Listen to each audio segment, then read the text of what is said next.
அண்மை செய்தி. சென்னை கேஎம்சி மருத்துவமனைக்குள் கொலை செய்யப்பட்ட சம்பவம் தொடர்பாக காவல் ஆய்வாளர் மற்றும் உதவி ஆணையர் ஆகியோருக்கு மெமோ. கூடுதல் விவரங்களை செய்தியாளர் ராகவேந்தர் வழங்க கேட்கலாம். ராகவேந்தர், விவரங்கள். வணக்கம். சென்னை காவல்துறையில் வகை ரவுடியான ஆதி ராஜமங்கலம் சரசேர பதிவேடு குற்றவாளிகளில் பட்டியலில் இருந்திருக்கிறார்.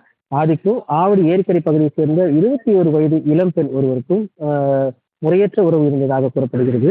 இந்த நிலையில் அந்த பெண்ணுக்கும் கீழ்ப்பாக்கம் அரசு மருத்துவமனையில் கடந்த 18ஆம் தேதி பெண் குழந்தை பிறந்தது. உடல்நலக்குறைவால் அக்குழந்தை நேற்று முன்தினம் இருந்ததாகவும் தெரிவிக்கப்பட்டது. தகவல் இருந்த ஆதி கீழ்ப்பாக்கம் அரசு மருத்துவமனைக்கு அந்த வந்தும் துக்கம் விசாரிக்க வந்திருக்கிறார். அந்த பின்னர் அங்கிருந்து தனது தோழி வில்லிவாக்கத்தை சேர்ந்த சாருமகனை சேர்ந்து மது அருந்தில் அங்கேயே படுத்து உறங்கியிருக்கிறார். பிரசவ வார்டின் எதிர்ப்புறம் உள்ள தாழ்வார பகுதியில் படுத்திருந்த நிலையில் நேற்று அதிகாலையில் கிட்டத்தட்ட 3:45 மணி அளவில் அங்கு இருசக்கர வாகனத்தில் வந்த ஹெல்மெட் அணிந்த 3 பேர் அவர்கள் அறிவாள் உள்ளிட்ட ஆயுதங்களை தூக்கி கொண்டிருந்த ஆதியை சரமாரியா வெட்டிவிட்டு தப்பியிருக்கின்றன.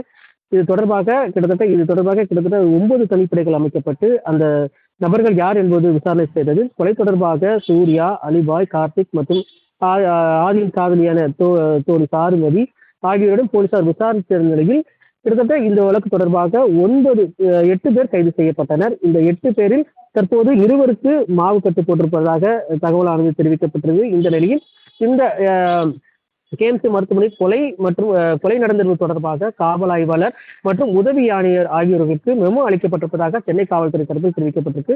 11ஆம் தேதி இரவு பணியில் இருந்த கீழ்ப்பாக்கம் குற்றப்பிரிவு ஆய்வாளர் சீனிவாசன் மற்றும் கீழ்ப்பாக்கம் உதவி ஆணையர் துறை ஆகியோர்களுக்கு காவல்துறை உயர் அதிகாரிகள் மெமோ அளித்ததாக தெரிவிக்கப்பட்டிருக்கு. மேலும் 11ஆம் தேதி இரவு பணியில் இருந்த காவலர்களிடம் விசாரணை நடத்தப்பட்டு வருவதாகவும் துறை ரீதியான நடவடிக்கை எடுக்கப்படும் என்று காவல்துறை தரப்பு தெரிவிக்கப்பட்டிருக்கு.